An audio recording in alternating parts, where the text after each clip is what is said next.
जय हिंद साथियों, मेरा नाम है आयुष दुबे और हम एनवायरनमेंट विषय को पढ़ रहे हैं। पर्यावरण विषय को हम पढ़ रहे हैं। पर्यावरण विषय में हमने बहुत सारे टॉपिक को पढ़ा हुआ है। दो बहुत छोटे छोटे से टॉपिक हैं जिनके बारे में हमें पढ़ना है आज, जिनके बारे में हमें समझना है। देखिए, ये करंट की दृष्टि से महत्वपूर्ण है और प्रश्न जो है इनमें पूछे जाते हैं। ठीक है, तो चलिए आगे बढ़ते हैं हमारे टॉपिक की तरफ।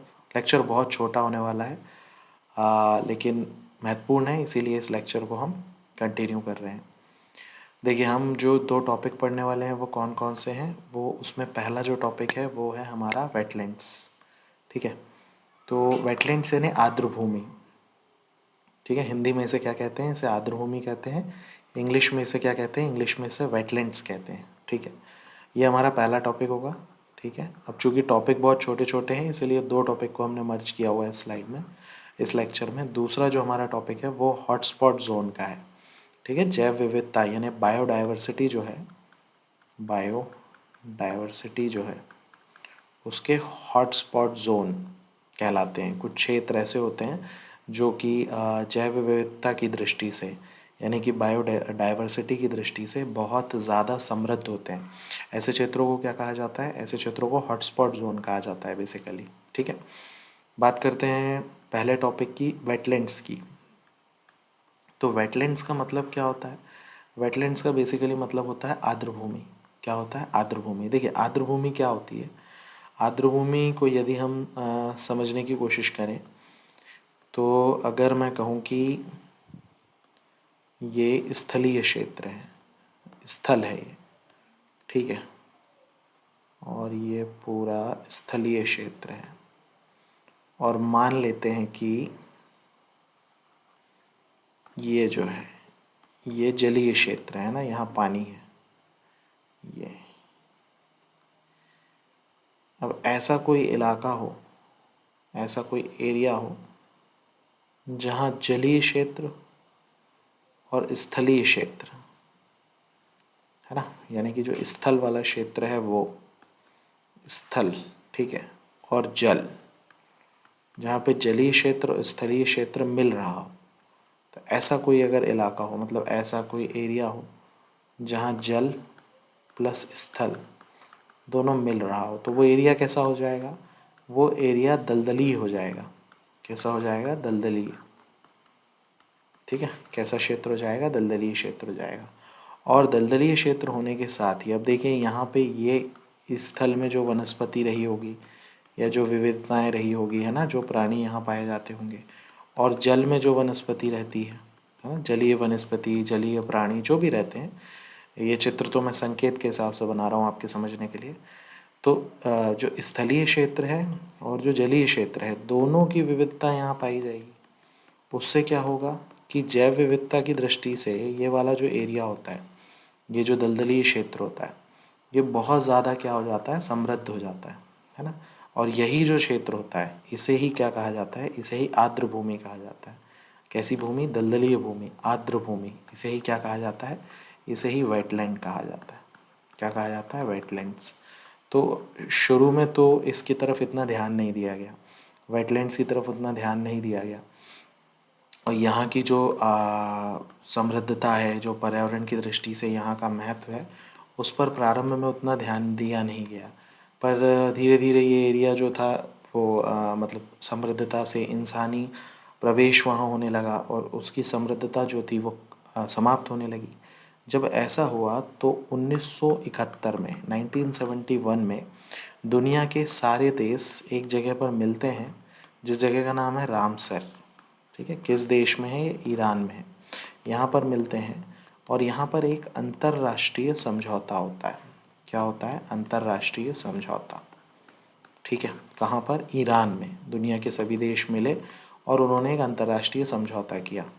समझौता कब हुआ? तो समझौता हुआ 2 फरवरी 1971 को। समझौता कब हो रहा है? 2 फरवरी 1971 को। और समझौता किससे संबंधित है? समझौता वेटलैंड से संबंधित है। समझौता आर्द्र भूमि से संबंधित है और आर्द्र भूमि के संरक्षण से संबंधित ये समझौता है। ठीक है, भारत इस समझौते में तब शामिल नहीं हुआ था भारत इस समझौते में थोड़ा रुक कर शामिल होगा, यानी कि भारत शामिल होगा 1981-82 के आसपास हम कह सकते हैं। ठीक है, 1980, 81, 82 के आसपास भारत इस समझौते में शामिल हुआ है। भारत शामिल हो रहा है आर्द्रभूमि में, हाँ, भारत 1981-82 के आसपास शामिल हो रहा है। और उसके बाद भारत में भी आर्द्रभूमि का संरक्षण शुरू हो जाएगा। तो भारत में संरक्षण थोड़ा लेट शुरू होगा, 1981-82 से भारत में आर्द्रभूमि का संरक्षण शुरू हो जाएगा। अब आप एक चीज़ नोटिस करेंगे, इसीलिए ये जो है हमारा 2 फरवरी, इसीलिए 2 फरवरी जो है, 2 फरवरी को हम क्या मनाते हैं, 2 फरवरी को आर्द्रभूमि दिवस मनाया जाता है, वेटलैंड्स डे मनाया जाता है। कब मनाया जाता है? 2 फरवरी को। क्यों? क्योंकि 2 फरवरी 1971 को ही क्या हुआ था, रामसर। ठीक है, तो और जो जो भी एरिया होता है, जहाँ पर भी, जैसे ये वाला जो एरिया है, ऐसा जो एरिया है, इसको क्या कह दिया जाता है, इसको रामसर साइट कहा जाता है।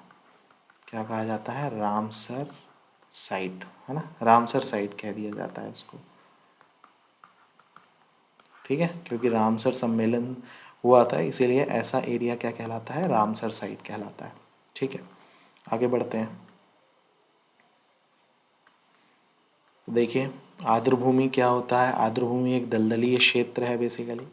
कैसा दलदलीय क्षेत्र? ऐसा दलदलीय क्षेत्र जिसकी गहराई 6 मीटर से ज़्यादा की ना हो, ये हमें याद रखना है। ठीक है, 6 मीटर से ज़्यादा की गहराई का दलदलीय क्षेत्र नहीं होना चाहिए। ठीक है, जैव विविधता की दृष्टि से समृद्ध क्षेत्र होता है। जो अंतर्राष्ट्रीय समझौता हुआ है वो कब हुआ है? वो 2 फरवरी 1971 को हुआ है। इसीलिए 2 फरवरी को क्या मनाया जाता है? समझौता कहाँ हुआ था? रामसर, ईरान में हुआ था। इसलिए 2 फरवरी को क्या मनाया जाता है? इंटरनेशनल या कहें विश्व आर्द्रभूमि संरक्षण दिवस मनाया जाता है, वेटलैंड्स डे मनाया जाता है। ठीक है, भारत में आर्द्रभूमि की संख्या कितनी है वर्तमान में? तो वर्तमान में यदि हम देखें तो डेटा जो हम देखें दिसंबर 2024 तक का जो डेटा है, तो 80 है। कितनी है? 80। भारत में संरक्षण शुरू में प्रारंभ नहीं हुआ था, 1971 से प्रारंभ नहीं हुआ था। भारत में संरक्षण कब शुरू हुआ है? 1981-82 से शुरू हुआ है। अभी अभी मैंने बताया ना कि भारत जो है बाद में इस सम्मेलन में शामिल हुआ था। तो भारत में संरक्षण कब शुरू हो रहा है? 1981-82 से शुरू हो रहा है। ठीक है, कुछ देखिए, अब पूरी 80 आर्द्रभूमि जो है वो हमें याद रखने की ज़रूरत नहीं है भारत की, लेकिन कुछ महत्वपूर्ण है जो उसके बारे में बात करते हैं। जैसे भारत का पहला आर्द्रभूमि स्थल कौन सा था? तो भारत का पहला आर्द्रभूमि स्थल केवलादेव था, और उसके साथ में चिल्का झील जो उड़ीसा में है, इसको भारत का पहला आर्द्रभूमि स्थल बनाया गया था। ठीक है, भारत का सबसे बड़ा आर्द्रभूमि स्थल कौन सा है? तो सुंदरवन जो है पश्चिम बंगाल में, ये भारत का दूसरा सबसे बड़ा आर्द्रभूमि स्थल है। दूसरा यानी कि कहना चाहिए कि भारत का सबसे बड़ा आर्द्रभूमि स्थल है। तो सबसे पहले किसको बनाया गया था? केवलादेव और चिल्का झील को बनाया गया था। सबसे बड़ा कौन सा है?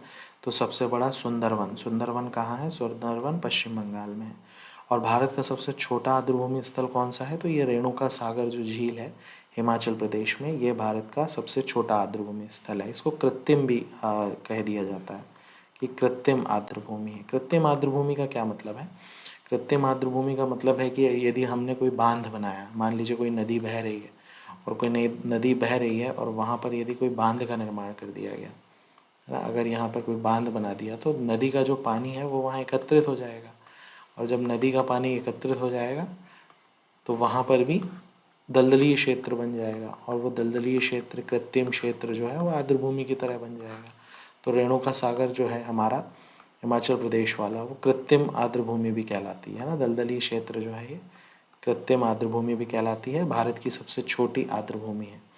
अगर हम बात करें सुंदरवन की, तो देखिए सुंदरवन जो है ना बेसिकली ये पश्चिम बंगाल में है। और पश्चिम बंगाल में जो गंगा नदी का मुहाना है वहाँ पर है ये बेसिकली, यानी कि जहाँ गंगा नदी आ रही है, गंगा नदी जो जा रही है अरब सागर में, गंगा रिवर अरब सागर में नहीं, सॉरी, बंगाल की खाड़ी में, बंगाल की खाड़ी में जो गंगा नदी जा रही है, तो गंगा नदी जब जा रही होती है तो इस तरह से एक संरचना बना देती है। और यहाँ पर जो बीच का क्षेत्र है ना, ये अगर हम कहें कि ये स्थल जो है वो जल से मिल रहा है, तो वहाँ पर ये है। और ये महत्वपूर्ण क्यों है सुंदरवन? सुंदरवन बेसिकली इसीलिए महत्वपूर्ण है क्योंकि ये जो सुंदरवन का वेटलैंड्स है, यहाँ पर मैंग्रोव पाए जाते हैं। क्या पाए जाते हैं? मैंग्रोव, है ना, मैंग्रोव। मैंग्रोव क्या है? मैंग्रोव एक प्रकार की वनस्पति है। कैसी वनस्पति है? समुद्री वनस्पति है। अब ये मैंग्रोव की खास बात क्या है? जैसे मान लीजिए कि ये मैंग्रोव वनस्पति जो है वो यहाँ पर है, मान लेते हैं ये समंदर है, बंगाल की खाड़ी है, और यहाँ पर समुद्री वनस्पति ये उगी हुई है, ठीक है।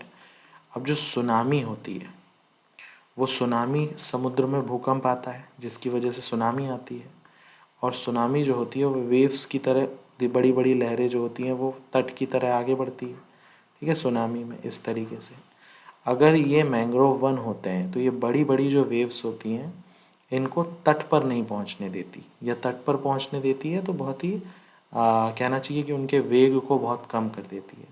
तो सुनामी में तटों की रक्षा करने में मैंग्रोव वनस्पति जो है ये महत्वपूर्ण भूमिका निभाती है। तो सुंदरवन में बेसिकली क्या पाई जाती है? मैंग्रोव वनस्पति पाई जाती है ना। गंगा नदी का जो डेल्टा है, जहाँ गंगा नदी बंगाल की खाड़ी में जा रही है, तो ये सुंदरवन वेटलैंड्स है। कौन सा वेटलैंड्स है? सुंदरवन वेटलैंड्स, ठीक है, सुंदरवन वेटलैंड्स। ये महत्वपूर्ण है। किस लिए महत्वपूर्ण है? मैंग्रोव के लिए। तो मैंग्रोव सबसे ज़्यादा भारत में कहाँ पाए जाते हैं? सुंदरवन वेटलैंड्स में ही पाए जाते हैं, ठीक है। और ये बंगाल टाइगर के लिए भी सुंदरवन के जो जंगल हैं वो फेमस हैं, है ना। बंगाल टाइगर बड़ा फेमस है ये तो, बंगाल टाइगर, ठीक है। बंगाल टाइगर के लिए भी ये सुंदरवन का जो आर्द्रभूमि है या वहाँ का जो राष्ट्रीय उद्यान है, अभ्यारण्य है, वो फेमस है वहाँ पे, ठीक है। तो ये हमें याद रखना है। आगे बढ़ते हैं। तो ये हमें याद रखना है, भारत का पहला जो है वो केवलादेव है ना, और चिल्का झील, ये दोनों हैं। भारत का सबसे बड़ा सुंदरवन है, और भारत का सबसे छोटा वेटलैंड एरिया वाला जो है वो कौन सा हो जाएगा? वो हो जाएगा हमारा रेणुका सागर झील।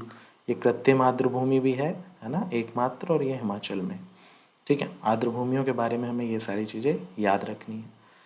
आगे बढ़ते हैं हमारे लेक्चर के दूसरे पार्ट की तरफ, जहाँ पे हम हॉटस्पॉट क्षेत्र को पढ़ने वाले हैं। नहीं, थोड़ा सा बचा है। ये बचा है कि अभी 2024 में, यानी कि ये करंट का है, करंट की दृष्टि से महत्वपूर्ण है। 2024 में भारत में कौन कौन सी रामसर साइट घोषित की गई है? तो देखिए, 3 कर्नाटका की है ना, और हमारी 2 तमिलनाडु की है जो 2024 में घोषित हुई है। 3 कर्नाटका की, 2 तमिलनाडु की। कर्नाटका की तीनों के नाम हमको याद रखने हैं। एक है अंक समुद्र, एक है मगादी केरे, एक है अघनाशिनी, ठीक है। अंक समुद्र, ये है अंक समुद्र, मगादी केरे और अघनाशिनी, ठीक है। और तमिलनाडु की जो 2 वेटलैंड्स हैं जो 2024 में घोषित हुई है वो है कराईवेट्टी। क्या नाम है? कराईवेट्टी। और दूसरा है लॉन्गवुड शोला। तो करंट की दृष्टि से ये महत्वपूर्ण है, ठीक है। ये आप नोट डाउन कर लीजिए, इन्हें आप याद कीजिए, एग्जाम में आने की संभावना है। लेक्चर के दूसरे पार्ट में चलते हैं। दूसरे पार्ट में हमें पढ़ना है हॉटस्पॉट जोन, ठीक है। किस बारे में हमें देखना है? Hotspot zone. सबसे पहले देखिए, हॉटस्पॉट जोन होते क्या हैं। तो जहाँ पे सागरीय जैव विविधता बहुत ज़्यादा होती है बेसिकली, है ना, वो एरिया हॉटस्पॉट कहलाते हैं। जहाँ पे सागरीय जैव विविधता होती है, अधिक सागरीय जैव विविधता, वो हॉटस्पॉट कहलाते हैं। भारत में जो हॉटस्पॉट वाले जगह हैं वो लक्षद्वीप भी है, जहाँ सागरीय व्यवस्था पाई जाती, सागरीय जैव विविधता पाई जाती है। फिर अंडमान निकोबार वाला जो एरिया है वो भी हॉटस्पॉट जोन है। तो ये सिर्फ हॉटस्पॉट है, ठीक है, नॉर्मल हॉटस्पॉट जोन, है ना, जहाँ सागरीय जैव विविधता बहुत होती है। और भारत में इसके अलावा भी हॉटस्पॉट हैं जो कि जैव विविधता वाले हॉटस्पॉट हैं। वो कौन कौन से हैं? तो देखिए, वर्तमान में 36 हैं, 36 के आसपास हैं। भारत में 4 हैं, ठीक है। कौन कौन से हैं? एक है पूर्वी हिमालय, पूर्वी हिमालय में भी अत्यधिक जैव विविधता पाई जाती है। पश्चिमी घाट, इंडो वर्मा और सुंडालैंड। तो कितने हैं? भारत के 4 जैव विविधता हॉटस्पॉट क्षेत्र हैं। पूर्वी हिमालय, पश्चिमी घाट, इंडो वर्मा और सुंडालैंड, ठीक है। ये कैसे हो जाएंगे? जैव विविधता के हॉटस्पॉट क्षेत्र हो जाएंगे। कितने हैं? 4 हैं। कितने हैं? 4, ठीक है। ये जैव विविधता के हॉटस्पॉट क्षेत्र हैं, ठीक है। अच्छा, ये यहाँ पे थोड़ा सा ये जो है ना, ये लिखने में एरर हुआ है। ये जो अधिक अधिक सागरीय जैव विविधता वाले क्षेत्र होते हैं ये हॉट स्पॉट कहलाते हैं। यहाँ थोड़ी सी गलती हुई है, हॉट स्पॉट क्या कहलाते हैं? Hot spot. ठीक है, चलिए अच्छा है यहाँ गलती हो गई, एग्ज़ाम में गलती नहीं होनी चाहिए वरना ये प्रॉब्लम क्रिएट कर देगा। तो जहाँ पे सागरीय जैव विविधता ज़्यादा है वो हॉट स्पॉट कहलाएगा। क्या कहलाएगा? Hot spot. भारत में कहाँ कहाँ है? तो लक्षद्वीप में और अंडमान निकोबार में हॉट स्पॉट। और हॉट स्पॉट कितने हैं भारत में? तो भारत में हॉट स्पॉट जोन जो है वो 4 हैं। देखिए ये हॉट है, ये हॉप है, दो अलग अलग शब्द हैं। Hot spot, hop spot. Hop spot क्या हो जाएगा? जो सागरीय जैव विविधता वाले हैं और अत्यधिक सागरीय जैव विविधता, वो क्या हो जाएंगे? वो हॉप स्पॉट हो जाएंगे। और ये भारत में 4 हैं, दुनिया में 36 हैं, ये हमें याद रखना है। ये भारत में 2 हैं, एक लक्षद्वीप में, एक अंडमान एंड निकोबार आइसलैंड में। ठीक है, ये चारों के नाम याद रखना है। 4 हॉटस्पॉट क्षेत्र, पूर्वी हिमालय, पश्चिमी घाट, इंडो वर्मा और सुंडालैंड। ये 2 जो है ना ये विवादित हैं थोड़े से। विवादित कैसे हैं? अब चूंकि इनकी जो लोकेशन है ना वो 2 देशों के बीच में है, इसलिए ये 2 जो हैं ये 2 थोड़े से विवादित हैं, है ना। बाकी तो सारे भारत में है ही है।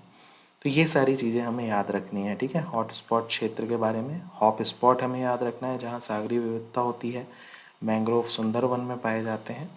और इस तरीके से वेटलैंड्स होता है, कन्वेंशन रामसर में हुआ है। और ये सारी बातें हमें इन दोनों टॉपिक में याद रखनी है। ठीक है, छोटे छोटे दोनों टॉपिक हैं लेकिन महत्वपूर्ण है, गलती नहीं करनी है। ठीक है, अच्छे से हमें याद करके जाना है। उम्मीद करता हूँ ये लेक्चर आपको समझ में आया होगा। इस लेक्चर को हम यहीं पर समाप्त करते हैं। बहुत बहुत धन्यवाद। जय हिंद, जय भारत।